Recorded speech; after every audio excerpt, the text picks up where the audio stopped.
সব মানুষ মূলত একই সত্তার একটা অংশ। ফলে একজন যখন ব্যথায় আক্রান্ত হয় তখন অন্যজনের অস্বস্তি হয়। সুপ্রিয় দর্শক, আসসালামু আলাইকুম। এই লাইনগুলো লিখেছেন পারস্যের কবি শেখ সাদি। তিনি বলেছেন যে পৃথিবীতে যত মানুষ রয়েছে তারা সবাই মিলে একটাই জাতি, একটাই সত্তা, সেটি হলো হিউম্যান বিইং, মানব সত্তা। ফলে প্রতিটি মানুষ এই বড় একটি সত্তার একটি অংশ। একজন যখন ব্যথায় কাতর থাকে তখন অন্যজনেরও তাই অস্বস্তি হয়। এই যে শেখ সাদির এই কবিতাটি সামাজিক যোগাযোগ মাধ্যমে শেয়ার করেছেন ইরানের পররাষ্ট্রমন্ত্রী আব্বাস আরাকচি। কেন তিনি এই কবিতার লাইনগুলো শেয়ার করেছেন? এই কবিতার লাইনগুলো তিনি শেয়ার করেছেন ভারত এবং পাকিস্তানকে মাথায় রেখে।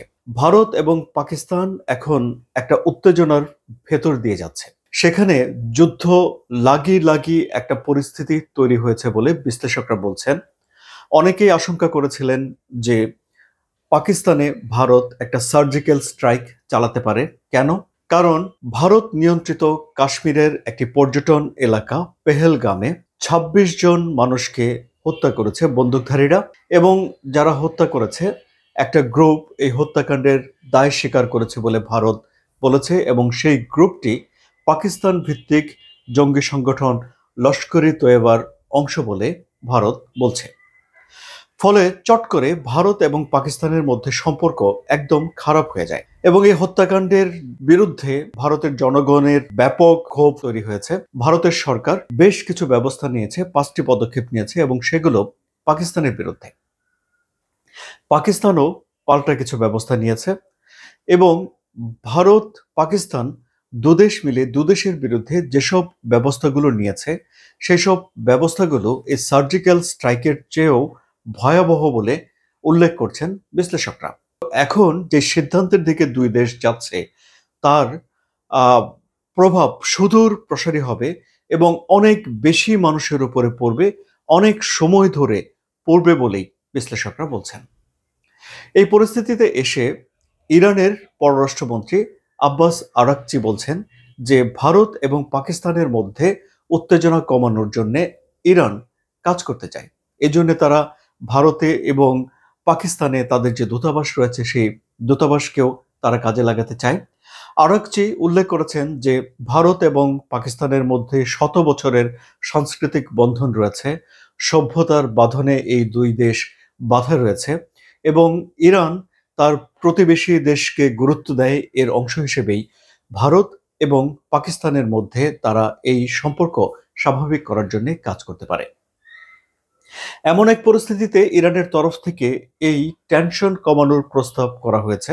অর্থাৎ ইরানের পররাষ্ট্রমন্ত্রী সামাজিক যোগাযোগ মাধ্যমে একটা স্ট্যাটাস দিয়ে এই আগ্রহের কথা জানিয়েছেন, এবং ভারত বা পাকিস্তানকে তিনি যে কোনো ফরমাল চিঠি দিয়েছেন বিষয়টি এরকম নয়।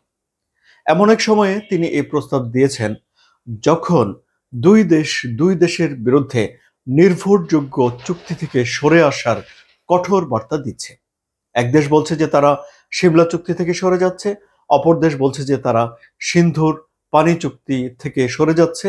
অর্থাৎ শুষ্ক মৌসুমে এসে পাকিস্তান যতটুকু পানি পাবে ততটুকু পানি পাকিস্তানকে দেয়া হবে না, এমনটি বলা হচ্ছে। এ বিষয়ে একটু বিস্তারিত বলা যায়।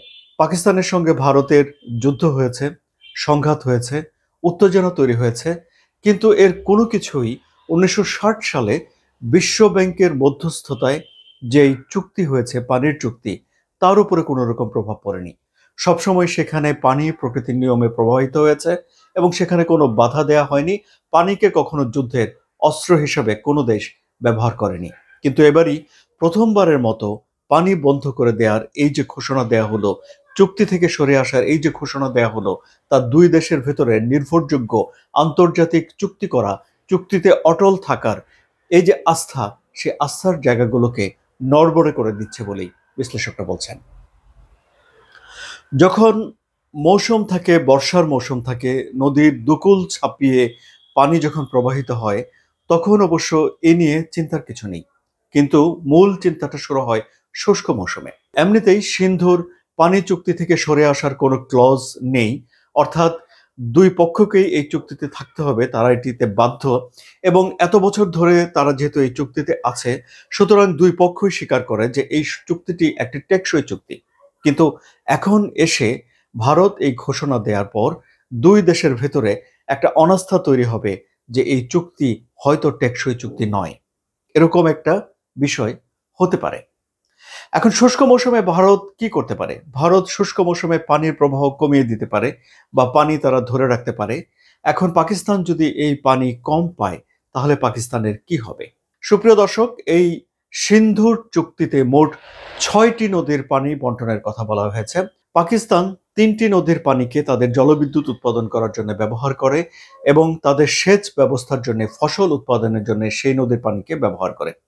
এবং নদীর পানি কখন পাওয়া যাবে খালগুলোতে তার উপরে নির্ভর করে কৃষকরা সেখানে গম রোপণ করা বা অন্যান্য ফসল রোপণ করার সময় নির্ধারণ করে থাকেন।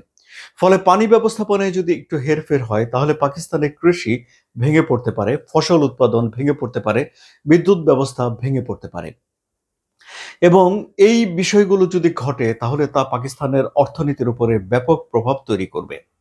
এমনিতেই পাকিস্তান পানি স্বল্পতার একটি দেশ, তার উপরেও যদি এসব নদীর পানি শুষ্ক মৌসুমে কমে যায় তাহলে এক প্রদেশ থেকে অন্য প্রদেশে পানি প্রবাহ নিয়ে তাদের ভেতরে ঝামেলা তৈরি হতে পারে। কোনো কোনো প্রদেশ বেশি পানি রাখা, কোনো প্রদেশ কম পানি পাওয়ার, এসব বিষয় হতে পারে এবং এর ফলশ্রুতিতে সেখানে রাজনৈতিক অসন্তোষও দেখা দিতে পারে।